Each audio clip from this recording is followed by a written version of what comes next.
پیارے دوستو، حسن بصری رحمت اللہ علیہ کا زمانہ تھا۔ آپ کی ایک شاگردہ جو باقاعدہ آپ کی درس سننے آتی تھی، نہایت ہی عبادت گزار تھی۔ اس بیچاری کا شوہر جوانی میں ہی چل بسا۔ اس نے دل میں سوچا کہ ایک بیٹا ہے، اگر میں دوسرا نکاح کر لوں گی تو مجھے تو دوسرا شوہر مل جائے گا، لیکن میرے بچے کی زندگی تباہ ہو جائے گی۔ اب وہ بچہ جوان ہونے کے قریب ہے، لہٰذا اس عظیم ماں نے یہ سوچ کر اپنے جذبات کی قربانی دی۔ وہ ماں گھر میں بچے کا پورا خیال رکھتی۔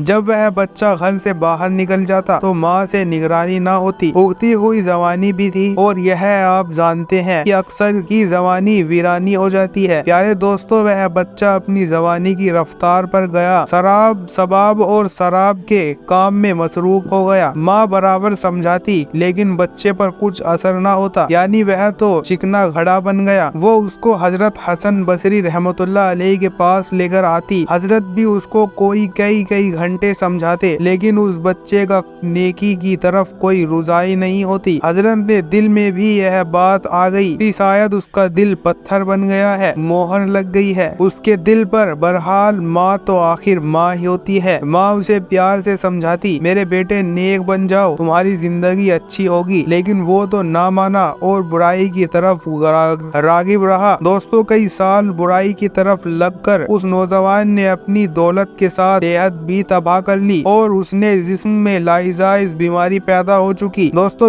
وہ تمہارے تمام گناہوں کو معاف کر دے گا۔ پیارے دوستو، موت کو سامنے دیکھ کر اس نوجوان کا دل موم پٹ گیا، اور اس بار ماں کے سمجھانے پر وہ نوجوان کہنے لگا، ماں میں کیسے توبہ کروں؟ میں نے بہت بڑے گناہ کیے ہیں جن کی معافی نہیں۔ ماں نے کہا، بیٹا حضرت حسن بصری رحمت اللہ علیہ سے پوچھ لیتے ہیں آخر کس طرح سے معافی مانگی جائے۔ بیٹے نے کہا، ماں اگر میں مر جاؤں تو میرا جنازہ حضرت حسن بصری رحمت اللہ علیہ سے پڑھوانا۔ یہ سن کر ماں حضرت کے پاس گئی۔ حضرت کھانے سے فارغ ہوئے تھے اور تھکے ہوئے تھے، اور درس بھی دینا تھا، اس لیے کیل اللہ کے لیے لیٹنا چاہتے تھے۔ ماں نے دروازہ کھٹکھٹایا، پوچھا، کون؟ بولی، میں آپ کی شاگردہ ہوں، میرا بچہ آخری حالت میں ہے، وہ توبہ کرنا چاہتا ہے، آپ میرے گھر تشریف لے چلے۔ پیارے دوستو، حسن بصری رحمت اللہ علیہ نے سوچا کہ یہ نوجوان پھر سے دھوکہ دے رہا ہے اور میرا وقت ضائع کرے گا۔ سالوں گزر گئے، اس نوجوان پر اب تک تو میری بات اثر نہ کی، اب کیا کرے گی؟ یہ سوچتے ہوئے حضرت حسن بصری رحمت اللہ علیہ اپنی شاگردہ سے کہنے لگے، میں اپنا وقت کیوں ضائع کروں؟ میں نہیں آتا۔ ماں نے کہا، حضرت اس نے تو یہ بھی کہا ہے کہ اگر میرا انتقال ہو جائے تو میرا جنازہ حضرت حسن رحمت اللہ علیہ سے ہی پڑھوانا۔ اس نے تو کبھی نماز پڑھی ہی نہیں، وہ شاگردی تھی، چھپ کر چلی گئی۔ بیچاری روتی رہی، گھر آ گئی۔ بیٹے نے پوچھا، کیا ہوا؟ ماں اس نے کہا کہ ایک طرف تیری یہ حالت ہے جسے دیکھ کر میں اذیت میں ہوں، اور دوسری طرف حضرت نے بھی انکار کر دیا، کیونکہ ان کے سمجھانے پر بھی میرے بچے تو نے ان کی بات پر کبھی عمل نہیں کیا، اب وہ بھی ہماری بات نہیں سن رہے۔ یہ بات اس بچے نے سنی تو اس نوجوان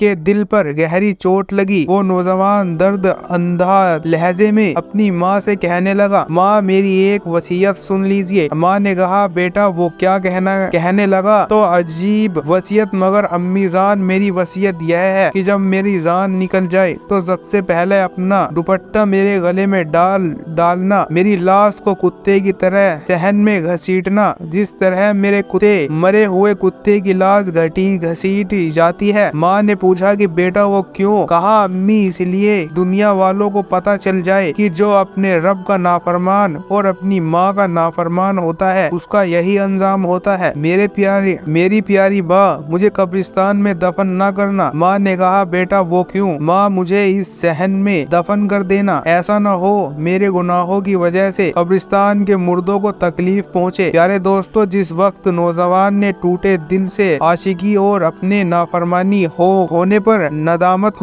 ہوتے ہوئے یہ بات کہی تو پروردگار کو اس کی یہ بات اچھی لگی، روح قبض ہو گئی۔ ابھی روح نکلی ہی تھی، ماں اس کی آنکھیں بند کر رہی تھی تو دروازے پر دستک ہوئی۔ پوچھا، کون؟ جواب آیا، حسن بصری ہوں۔ کہا، حضرت آپ کیسے؟ فرمایا، جب میں نے تمہیں جواب دے دیا اور سو گیا، خواب میں اللہ رب العزت کا دیدار نصیب ہوا۔ پروردگار نے فرمایا، اے حسن بصری، تو میرا کیسا ولی ہے؟ میرے ایک ولی کا جنازہ پڑھنے سے